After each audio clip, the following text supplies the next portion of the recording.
our network by just giving me a call, 617-282-0685, 617-282-0685. We say to America is be true to what you said on paper. Well, welcome back to looks like the marathon, the final mile of the At the Round Table with MAMLEO. I'm your host, Larry Ellison, and with my brother from another, Dr. Bradley, along with us, Pastor Hobbs. Good morning, gentlemen. Good morning, sir. Good morning. We're found in that last hour. We're having some fun, though. I'm enjoying this. I was looking at the clock a few minutes ago, and we were coming up on the top of this hour. I'm like, man, it's been 2 hours. Yeah.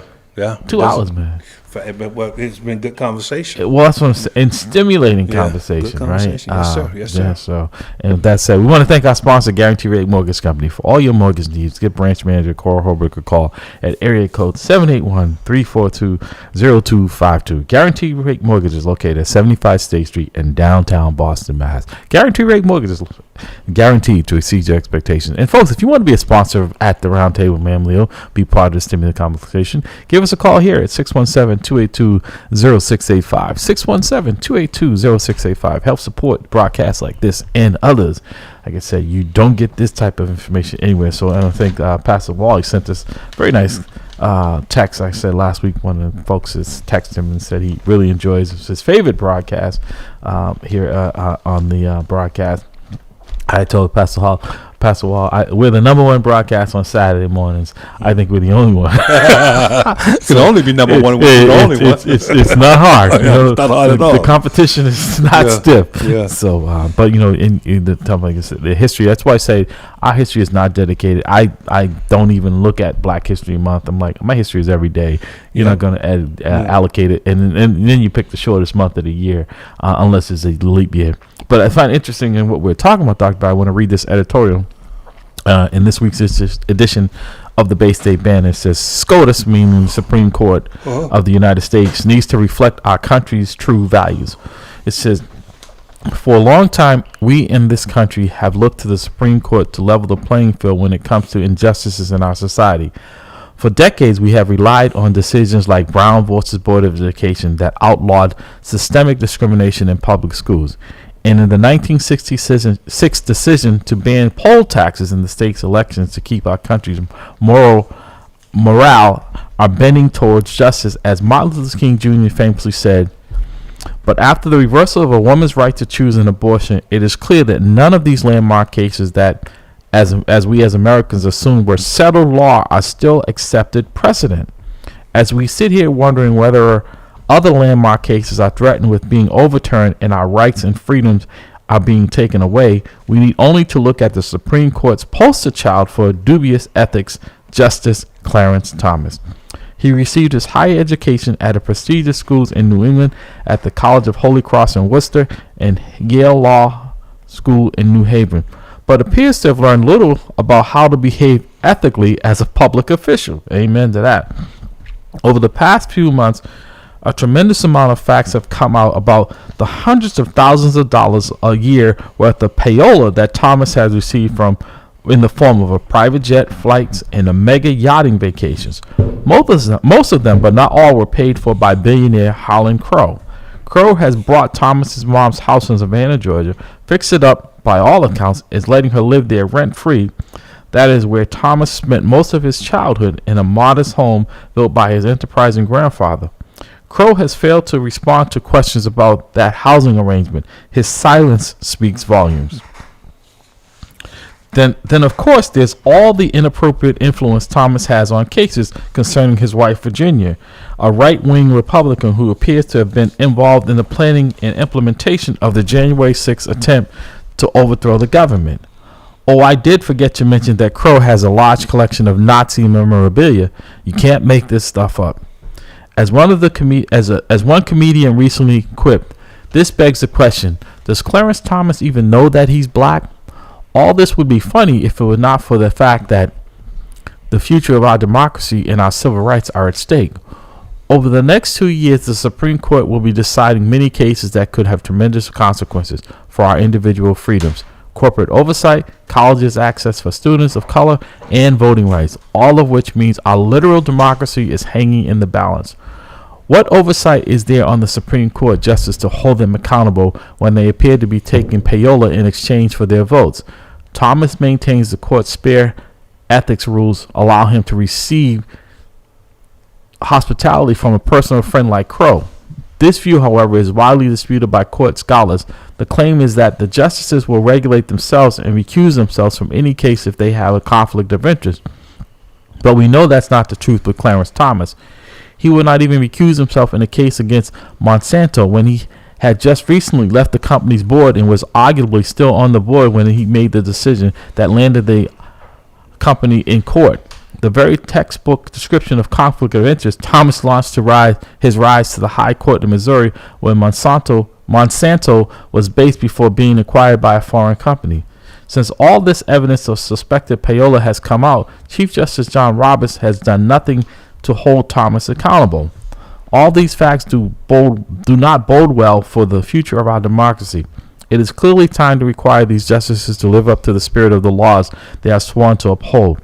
When a Supreme Court justice takes what adds up to millions of dollars in payola over a few years in clear view of the world, then makes decisions that benefit the person who paid him the payola in the first place, it's time to change the ethics rules or change the makeup of the court to restore the credibility of this once honored and cherished institution. It's time to change the court's makeup and begin to reflect our country's true values. You know what resonates me? It couldn't be any more true, but something that you have said many times, Dr. Bradley, and I never thought about it in the context until you said it and described it so eloquently, was when you said the courts have no enforcement power. It doesn't. Our American Supreme Court operates on custom. Mm-hmm. You know, on and the willingness of people to abide. People to adhere to their decisions. Yeah. The Supreme Court is the only court that is actually mentioned in our Constitution, in the Constitution, which I said is a flawed document on its face, because it does not represent, it was not written to actually encompass and consider the rights of all people that pay. Let me interrupt you for a second, because so folks can get a real good understanding.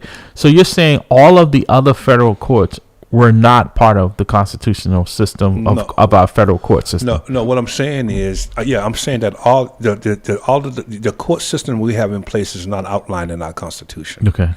The Supreme Court is the court that is actually mentioned in the Constitution. Okay. And it gives specific duties that are associated with the Supreme Court. And one of them is to resolve issues that may occur between the states. You have to have this. Mm-hmm.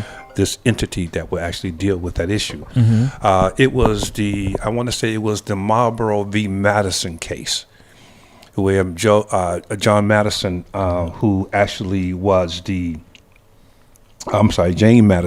Madison, who was actually the president who refused to give MAMLEO an appointment that was given to him by the previous president. Where Taney actually made the decision that the Supreme Court would take on the responsibility of actually being judicial reviewers or law reviewers and making sure that the law is consistent with the Constitution. It does that function of the Supreme Court of looking at case law and making sure that is not articulated in our Constitution. There's very specific functions. So I'm saying to you is that all the court systems, that the system that we currently have in place has been created through Congress and created through the Supreme Court to exist. It's not outlined. You don't see a schematic or a flow chart of what the American court should look like in the Constitution. Right, and so each state set up their own system of judicial replicating in some ways, like because we have lower courts and then we have a superior court in your state that is kind of like the ultimate decision maker, right? Yes, that's why you get such different titles, if you will, of the different courts in different states, although the function would be pretty much the same. You know, so the American Supreme Court does not have an enforcement arm. Is that other courts would adhere to. It is the superior court of the land. It is the highest court in the land. You don't go any farther than that.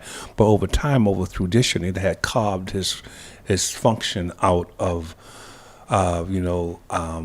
jurisprudence, what jurisprudence is all about in this nation. So, but with that said, there is very little oversight as relates to justice's behavior. However, a justice can be impeached, but I think it would be, when you look at what I also should say, when you look at law and we look at the Constitution, it says that the Congress should have the power to enforce. It doesn't say the Supreme Court shall have the power to enforce. You see it? So the Supreme Court, I'm basically saying, has carved out its own little responsibility, own little niche, if you will, in our American criminal justice system. So, again, how do we see, this education is so powerful, but how do we get more people to take an interest in more things like this? Because it's not sexy, right? Well, I think one of the things, a lot of the stuff that I learned, part of my doctoral program in public policy, kind of opened up the door to move into and try to do a little bit more research, do more research on my own. My first line of argument would be we need to make sure that the function of government and what government should not do should be an early part of our citizens' education. Just like, after high school, we should be able to register to vote as a part of the, the high school diploma process, graduation process. Right.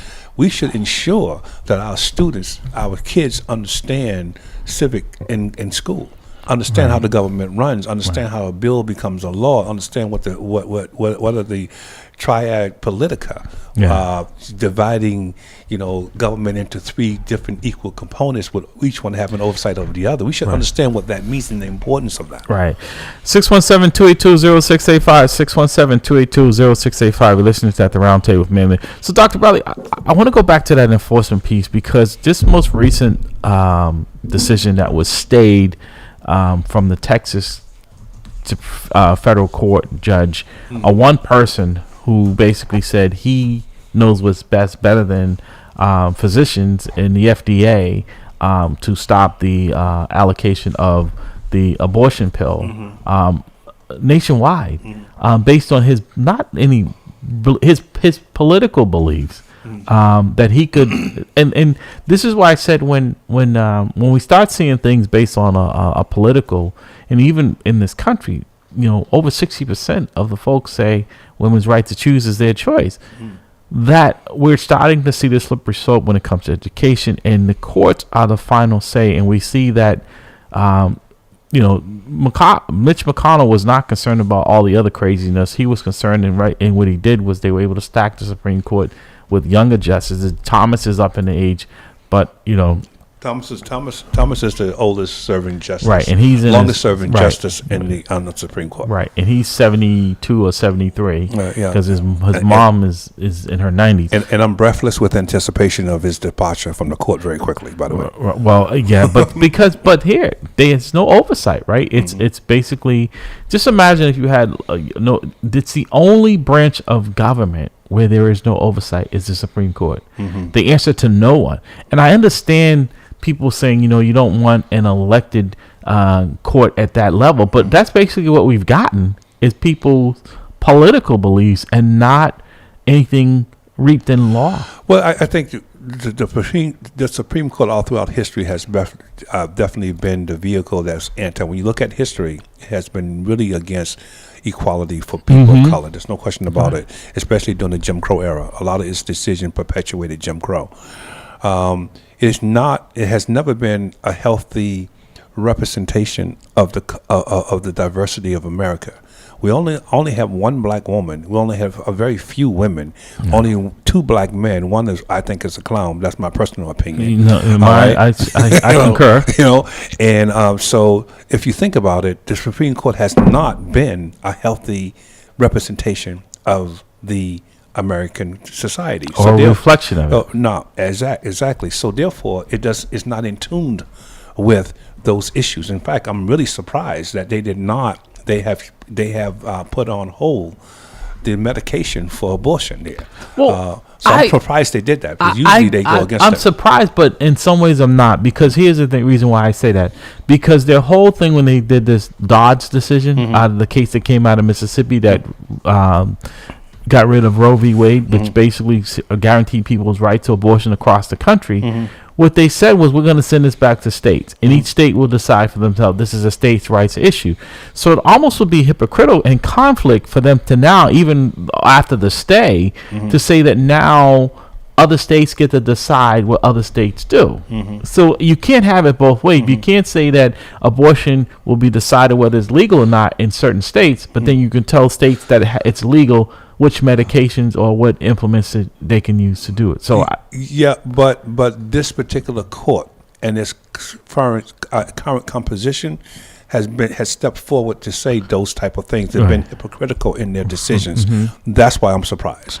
All right, because they're usually hypocritical in their decision. Right. But when the Supreme Court starts to look at all throughout history, pushing things back to the state, that means we'll give the states the authority to be, as we'll say, conservative. Another word of saying is racist as they want to be. That's basically what I'm saying. No, you're saying it correctly. But that's what I'm saying is that. But I think even, Clarence Thomas is just, like I said, he has no ethical, moral compass at all. The whole thing with his wife, knowing that she was doing what she was doing and he was in on it, didn't recuse himself and voting the way he did. He was the only one that, even with all of that, I mean, to some credit, it does look like in some instances it wasn't about their political beliefs or their religious beliefs that they followed the law, right? I think the Roe v. Wade was their political and religious beliefs. But then the other ones who, to some degree, and I give them very little credit, the Barretts and them, they looked at it and said, well, we can't say that we're going to say it's states' rights and then turn around and take the rights from the states to decide what medication that they're going to use in their states. Well, Clarence Thomas is basically right. It's saying in Alito, it's saying, yeah, we said that, but we're going to take it a step further, and we're going to restrict people's rights because this is what we think is politically expedient for us. And it's a losing argument for Republicans. It is. I mean, politically, keep going with it. Politically, it is a nail in the coffin. Because it was, I think it was Milwaukee recently that the which is a very Wisconsin. Okay, right. And a very conservative state, by the way, voted for a judge who liberal, said she was going to enshrine women's rights, and the other guy who was more like a Thomas and them got trounced by her. Yes, and so that is more of a sight into the future as to what's going to happen in the next national election, because the public, the American voting, I'm talking about the voting public, is strictly against, out of line with the Republicans' piece on abortion. And to that point, Dr. Bradley, this is not just women; these are men as well. Because you can't say, "Okay, you keep your hands off my guns," and then someone said, "If someone were to say to men that you couldn't have a vasectomy, right, and that the courts were saying so that you couldn't stop from having children." Men would be it would be an uprising. Right? Again, that shows you. Again, I go right back to the Constitution being an illegitimate document on its face because it's not covering all people. Right. My question would be: are women citizens? Are they human? If the answer to those two questions are yes, then why aren't they covered under the 4th Amendment, right, or the 14th Amendment, right? You know what I mean? Because it says that you shall not make a law to abridge the rights of these individuals. So why aren't they covered? Why aren't we writing laws to say to a man, well, strap up before you engage in this behavior? But even that they're saying, because like you said, they want to procreate certain folks, that that's next, right? Is that you won't be able to buy any type of birth control things in the store because we're banning them, because that will prohibit people from having children, right? So again, this is that slippery slope, and they're coming for you next at a theater near you, right? Exactly. It's not like a broad, swift, appropriation for, and this is how it's going to behave. No, it's gradual. But isn't that the history of Hitler? Yes, it is. It is. It's. I mean. It is. Right. Nothing I can say. When you look at it, it's almost after they took it from his playbook. Right. The Mein Kampf. You know what I mean? Right. They took it directly from his playbook. And I think that's why those of us who pay attention to history are saying, watch yourself.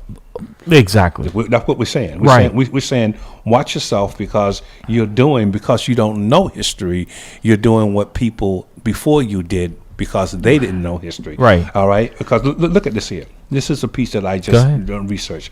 According to surviving documents, at least 12 presidents were slave owners at some point during their lives. Is Donald Trump one of them? Well, not yet. But these are key people now. Look, George Washington, Thomas Jefferson, James Madison, who's the author of your Constitution, by the way. Wow. All right. James Monroe, Andrew Jackson, Martin V. Buren, Martin Van Buren, William Henry Harrison, John Tyler, James K. Polk, Zachary Taylor, Andrew Johnson, and Ulysses S. Grant. These are these individuals set the public policy for your nation, the early part of your nation. You know, that's why I go right back to my point, my comment that the Constitution is flawed on its face. So do you think that's the reason why people like Trump and those in that ilk are talking about, you know, make America great? That's their version of a great America, right? When women and people of color, black people in particular, had no rights, right? Yeah. He continued that through his life, discriminating against them when it comes to housing and stuff. So just in modern days, how far can, in that even today, the law doesn't apply to folks like himself, and that, you know, it's a right if you're white to storm the Capitol, and if you're it's not an insurrection, but if we exercise our First Amendments and protest, right, peaceful protest, we should be put down because it's not meant for you. Just see, that's what he's saying, right? So the MAGA movement for me, as a man of color, and I would argue significant color, is offensive to me, extremely offensive. Yes. Because what it's saying, because America has never been great to me, right? As a black person, right. It has never been great. Right. I mean, show me your greatness. You claim you have, right? You want to get back to. I usually have to work on the heart, or usually have to, even to this day, I have to depend on the heart of innocent, good people, regardless of their ethnicity. All right, to say this is wrong. And we're going to correct this wrong, because the institutions that were left over after the Civil War are still supporting a slavery, an institution that the Civil War eradicated, which is slavery. Wow. This is why, like I said, you know, history is so powerful. Yep. This is why, as you just alluded to earlier, Ron DeSantis wants to remove that history and rewrite it in some. Well, you know, it was the Carnival Cruise Lines that brought us here, and that these 12 former presidents that you say were slave owners, right? Most of us, including myself, right? Yeah, they were good people, and they did things well for us, and we're no longer back in the jungle running through these particular the jungle, running from the lion, right, or running from the different animals. We are now living in a civil society. But let me would have gone to Europe and taking you out of Europe and brought you into the jungle. Will you be inferior? But shouldn't it concern all Americans, not just black Americans, Dr. Bradley, in this instance? The front leader, and most likely their nominee for president, Donald Trump, is an insurrection. It's someone who said the Constitution be tore up, and basically we should go to an authoritarian style of in this country, and that he stood there with this whatever anthem they were singing there with people who stormed our Capitol, right? And there were 80 million people, 70 to 80 million people who think he should be the president of the United States. It's not just him and the Marjorie Taylor Greens and those crazies, the Jim Jordans and stuff, but it's the vast majority of people in this country that think that type of autocracy is okay. Yeah. Well, because again, it operates on fear.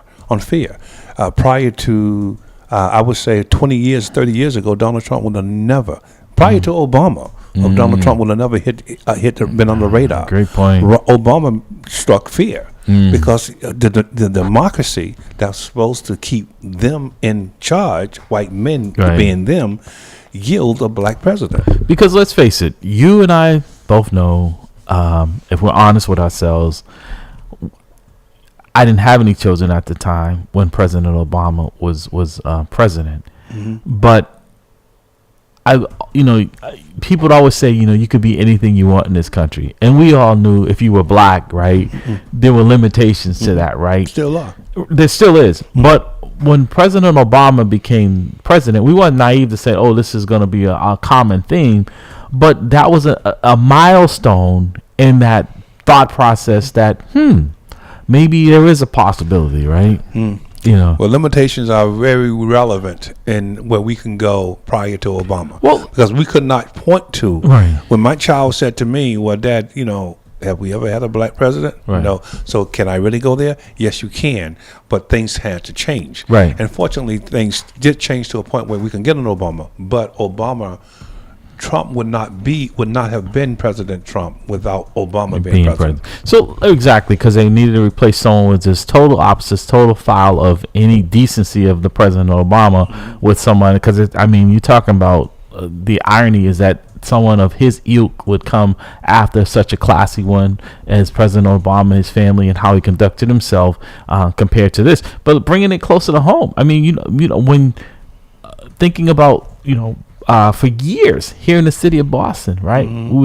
There would never, you never thought about a police commissioner being black, right? No. And it was really the advocacy of organizations such as MAMLEO that continued to push that. Because even when you did, they said, "Well, would you settle for number 2?" I'm like, why we always have to settle for the consolation prize, right? Why can't we be the winner?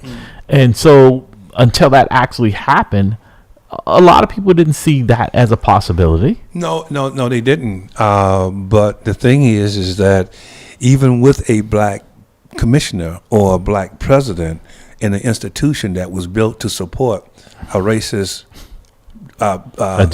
agenda, you still have a culture that will repudiate any creativity that can come to the table, that individual can bring to the table.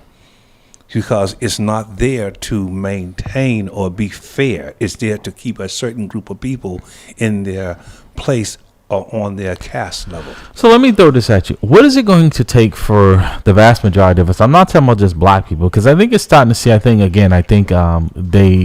they really got it wrong in this whole abortion thing, right? And that it's woken up a sleeping giant women, because again, people thought it was just all of these things that people they were targeting were just basically minorities, right? That they were going to just go after them.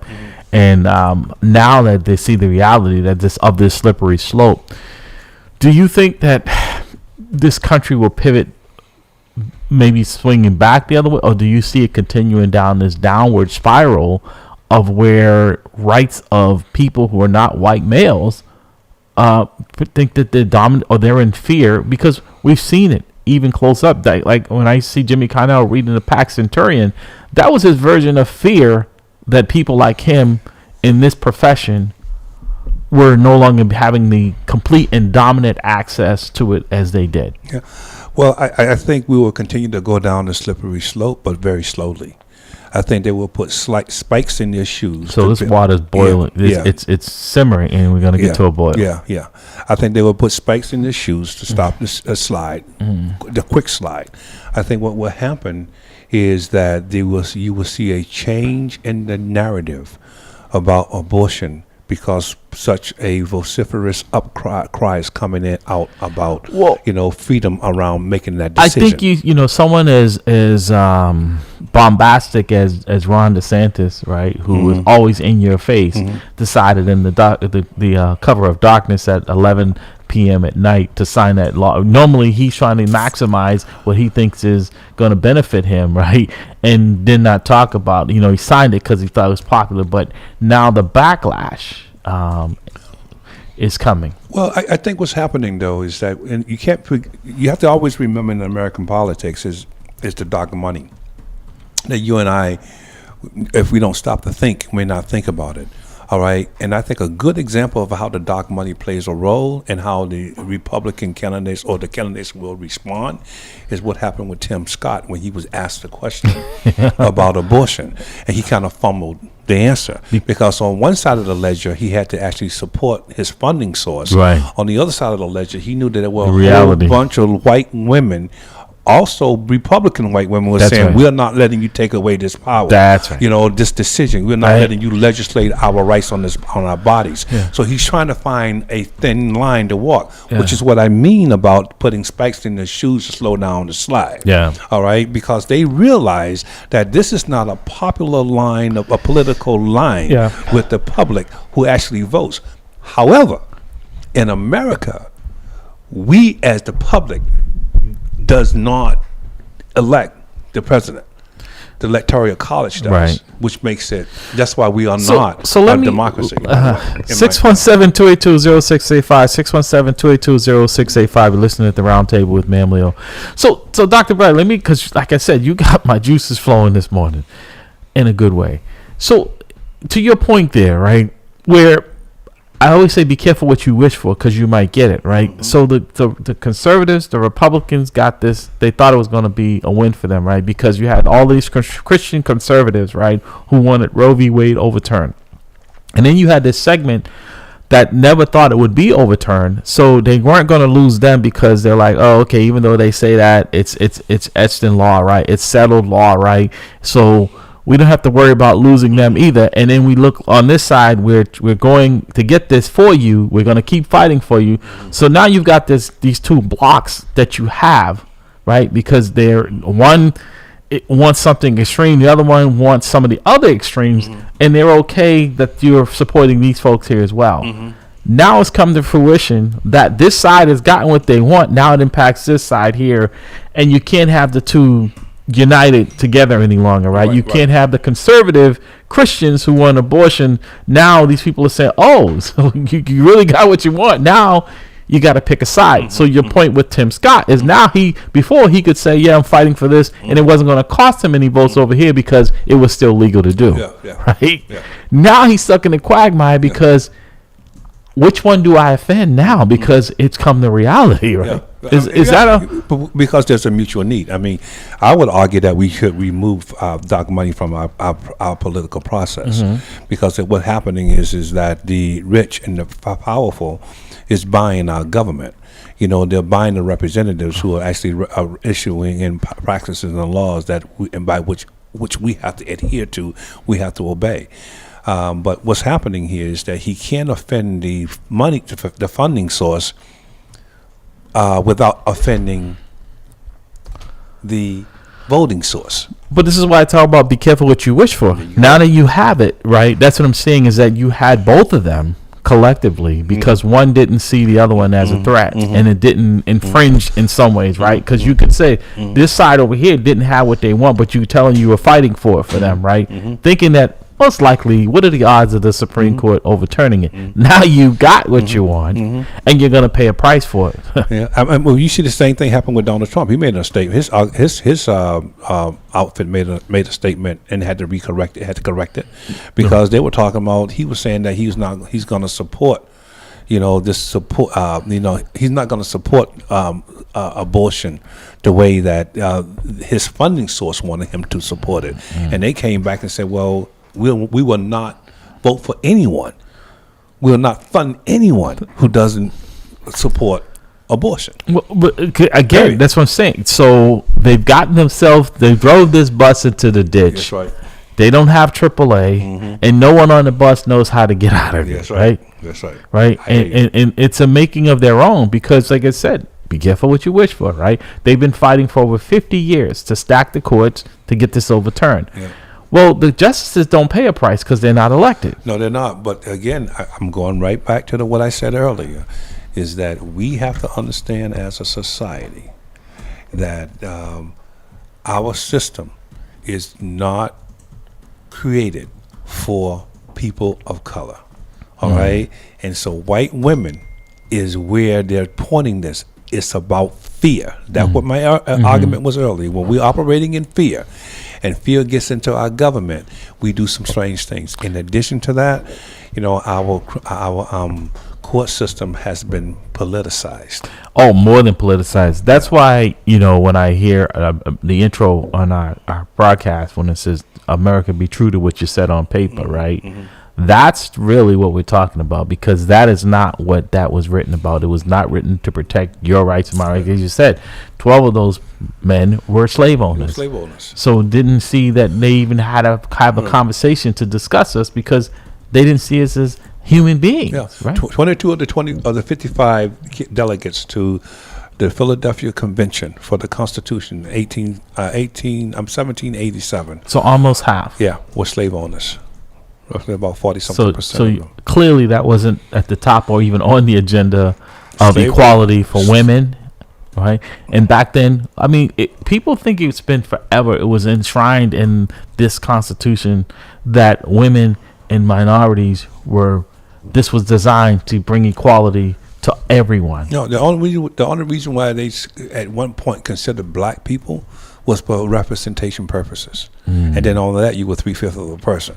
All right, because what happened was, again, the majority of the folks in that time was living up north. So the South needed more people so they can get better representation. That's the whole reason why you have a Senate. I think the Senate is a joke, because the Senate basically says you're represented based on your not on your population, based on your land size, because every state has 2 senators. Right. Regardless of what your size, your population. So California has 26 million people, got the same amount of senators as Wyoming with 434,000. Right. How is that? How is that fair? Right. You know what I mean? When you start talking about people representation, the Senate really, you know what I mean, is not representative of the people. So what I hear you saying, and correct me if I'm wrong, is this electoral college is outdated. I think it's outdated, and I think it's popular vote. Yeah, ironically, the electoral college was put in place where it can prevent people like Donald Trump from becoming the president. Okay. But we have actually taken the guardrails off of that, and then we have given it to the. You're right. That's why it's party. a train wreck. Right? That's why we have given it to the party, and the Republican Party has definitely dropped the ball on preventing. Oh my God! Idiocy running for president. This is like, the worst Jerry Springer show. I can't even watch. I haven't watched not one of these so-called hearings. In that, it's like I said, they say the quiet part out loud now, right? Where they're saying that some folks can be as lawless as they want to be, and that there are no consequences. Even like this recent Dominion lawsuit against Fox, right, where they had to pay out $787.5 million. That's just one of the lawsuits, without having to admit really any wrongdoing, right? And they have folks who live in a silo that don't even know, and then behind the scenes they tell the truth. But again, no accountability when you have. That's less than a year's profit for Fox. They have $4 billion on hand on cash, and that they'll recoup this because they'll use it like Trump does every time he feels that he's in it, that they use it as a marketing, right, as a money grab, right, to steal more money. Well, I have made a decision in my household, and for my house, that Fox is not played. No, house. I don't support it. And one of the other things I say to the anyone listening to this show, and I know we have many, we need to think about where we're spending our money, and so any organization that sponsored on Fox News, supports Fox News, I do not do business with. Same but here. I want to go back to history for one more second. Sure. I want to make sure I'm right, because people are actually listening to this. Although a large percent of the founders were slave owners, when they craft the Constitution was written in favor of land-owning, rich, aristocratic people. So when I say all that to say, even young, white, poor men were pushed to the side. And the reason why the electoral college was put in place was to make sure that a certain segment of society was elected to lead the country. So even young white men. So I should make sure I'm clear on this. They didn't consider women and black people. They also did not consider indigent, poor white men. So this is no different than today, where you have corporations and stuff that control and get laws written to pass and their benefits, and those people that work maybe in a Walmart or working class people, right, are never the ones that are represented. Because for the perfect example of what you just articulated so well was when Donald Trump and the Republicans were able to push that tax cut for the right people, rich people, and he called his friend, says, "I just saved you a lot of money." Yes, right? right. It had nothing to do with It wasn't it poor took people. away. No, Yeah. I mean, a lot of people didn't realize the magnitude of it. Like, some of the benefits that people got from the taxes that they pay on their homes and all that stuff. When I think it was Warren Buffett when he said, "It's not fair. I pay less taxes than my secretary." Yeah, but that's the way the system. So he did not focus on poor people. Right. So poor people were right across the board, Right. right across the color border. White or black. Right. You know what I mean? Poor is poor. So Right. and then it was not until the Bacon, which is what happened farther back into history, the Nathan Bacon rebellion is where the whole term around white and white being better than black, that whole thing was actually formulated, crafted, and that narrative came to play, so that you can have this difference between, someone in the so-called white race being much better than anyone who, I don't care how well you're educated in the black race, so you can separate those two, because of that rebellion, white and black men were fighting for basics like home, access to female companionship, all those things that were happening in that particular rebellion. I'm going back a couple hundred years before we created this country. Then you start creating this whole sense around white, black. Is that why we didn't get the 40 acres and the mule? Because white folks did. White folks did. That's why you have in voluntary servitude, indentured servitude. That was all about funding your way over from Europe. Once you actually serve your time, then you got 40 acres and a mule. The problem was that 40 acres and a mule was in bad parts of the country where you could not nurture the land to produce crops, and that's what kicked off the Nathan Bacon rebellion. You can look that up and you'll see exactly how white and black men both were fighting, and the rich aristocrats were like, whoa, we can't have this, because we got to make sure that we have a separation here, because these individuals don't see their color difference, they see the economics. They see the economic issue here. So we want to control economics, so we got to make sure that these individuals realize that there's a separation.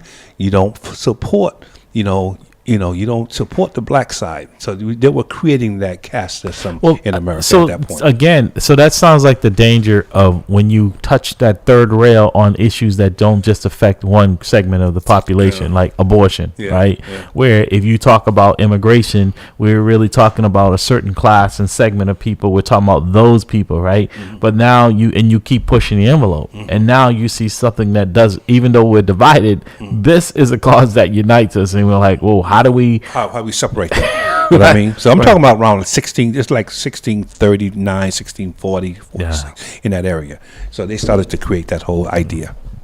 Question for you. So when you talk about this, how do you reconcile the 13th Amendment that says slavery was abolished with the exception you're in his wheelhouse of those who've been convicted of a you're crime? In Dr. Bradley's and that's wheelhouse. the Constitution, and this is written by slave owners, and so that was put there. How do you reconcile that with what you just said into the class thing that is, bigger than white or black? Or how, you know what I'm saying? How does it reconcile? Because when you talk about slavery, right, that's not saying white slavery or black slavery. That's just saying slavery. Well, but to that point, and I like Dr. Bradley, because like I said, you just stepped right in for him, because that's what he loves, that 13th Amendment, is that it's the only place where we're overrepresented, right? In carceral setting. Right.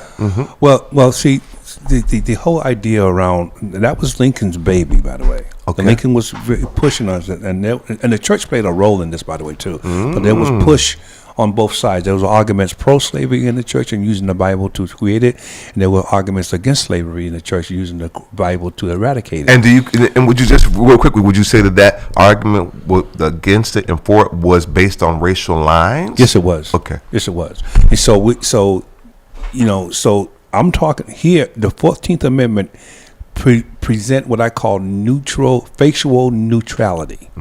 Facial neutrality, that it can slavery can apply to anyone. But what they basically did with the 14th Amendment is that they recreated slavery after eradicating it, because they made an exception to actually establish the institution all over again, which is why you have in my opinion, which is why you still have the institutions of here that supported it in the first place, because it's really there. So in other words, if I take the police department and direct that energy on a particular demographics and put that energy into arresting and bringing those individuals into that under that constitutional amendment and under slavery, then I actually have slavery all over again under another name. That's basically what's happening. And so if you really want, that's why I argue that you have to rip up the Constitution and rewrite it, because the 13th Amendment appeased the North, but it also appeased the South. Because what happened immediately after that, after Lincoln was assassinated, and after Andrew Jackson, who Frederick Douglass said, this man is not a friend of the black race, because the frown on his face at the Lincoln's inauguration was evident that he did not want black people to be even remotely free. All right. So what ended up happening when he removed the troops from the South, then came Jim Crow, and then came prison leasing, and then came vagrancy laws, all those laws that allow, and then came segregation, Plessy versus Louisiana, the Plessy case around that established Jim Crow. And so what ended up happening is that you had bus drivers becoming, enforcers of Jim Crow. You had white citizens feeling that everyone had to oversee black people.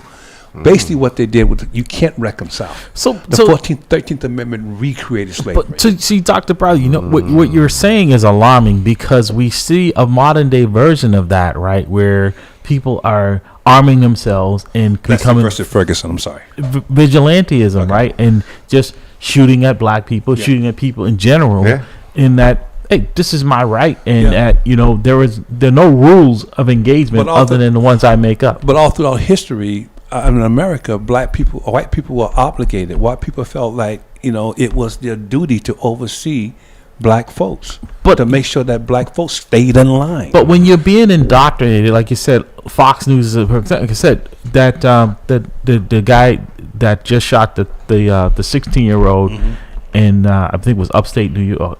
No, it's Kansas City. Kansas City, Missouri. And they were interviewing his grandson, and his grandson looked like he got some black in him. Right? I don't know if you saw him. I saw him. Right? And he said his grandfather sat there like he was in an encampment.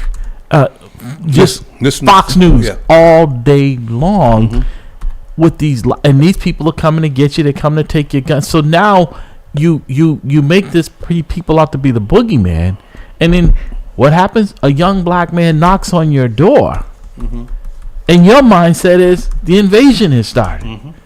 Right? That's not a defense, because you choose to have an overdose of these lies. But let me show you how the institution that supported slavery that's still in place will twist this. One, they're probably going to look at, let's see exactly what was in the blood of the young black man. They're going to try to criminalize the black kid, who was his behavior was innocuous. He just walked to the door and he rang the bell. So they're going to try to criminalize the black kid, and they're going to try to justify the behavior of the old white man. And then they're going to say, well, any victim, any sentence is a death penalty to him. Watch how the criminal justice system respond to that. But to that point, I think he lacks a defense in that regard, right? Because he's claiming he was in fear. How are you in fear when, if you say you see somebody at your door that you don't know and that you have this inherent fear of, you open the door, right? If you're in fear, then why would you open the door? Yeah, but I think, I hear you.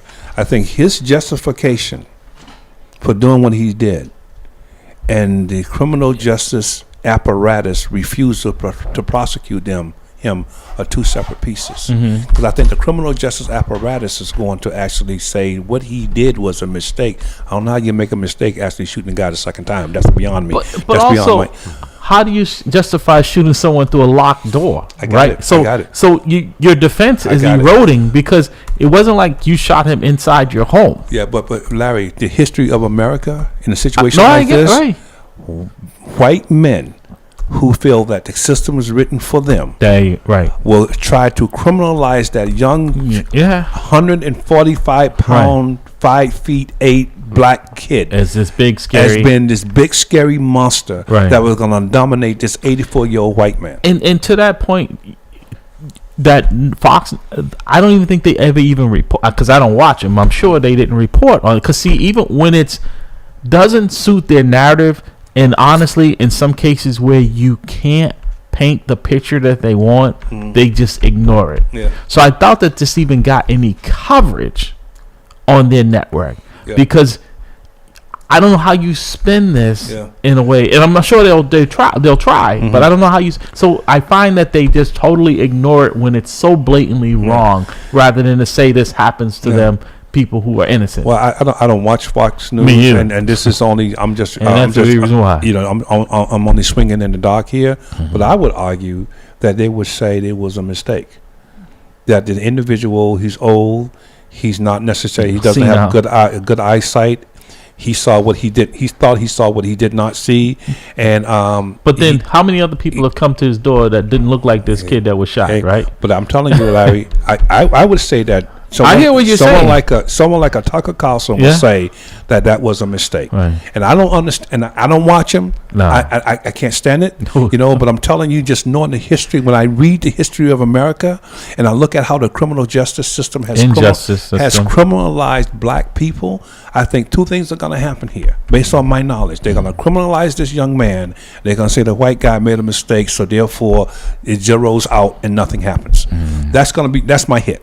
You know, I might be wrong. No, I hope I'm wrong. I hope you're wrong as well. I guarantee you that happens. I think people have had. I know I have had enough of this whole justification that you can, like, that's why these crazy states that have these stand your ground laws. It's last. I call it the last man standing, because you create the conflict, and then you say you're justified when you become on the losing end of it. Like you're saying, oh, I was in fear. You create the fear. Well, see, that's another example how the criminal justice system has been used, which again, another institution that's in place during slavery to try to promote slavery. They have used the stand your ground laws to support white people, but when the coin is flipped, it doesn't apply the same to black people. Right. They find an intellectual, very well crafted way of actually saying, well, that law doesn't apply in this particular situation. No, you're right, because there are many black people, right or wrong, that could make that argument if they got caught on the streets with a gun, that I needed this for my protection. They're saying, well, you don't have a right to have a firearm, right? But according to your Constitution, I don't need a license. Everyone has a right except certain people, right? Don't have that an inalienable right to the same protection as others. Dr. Bradley, we got a few minutes left here, man. Can we end this on a positive note? Because I'm very discouraged this morning. I started off very optimistic, seeing my brother back in that chair, but I also dealing with the reality in this country that we are heading in the wrong direction, my brother. Well, my positive note would be this, because I'm a man of God.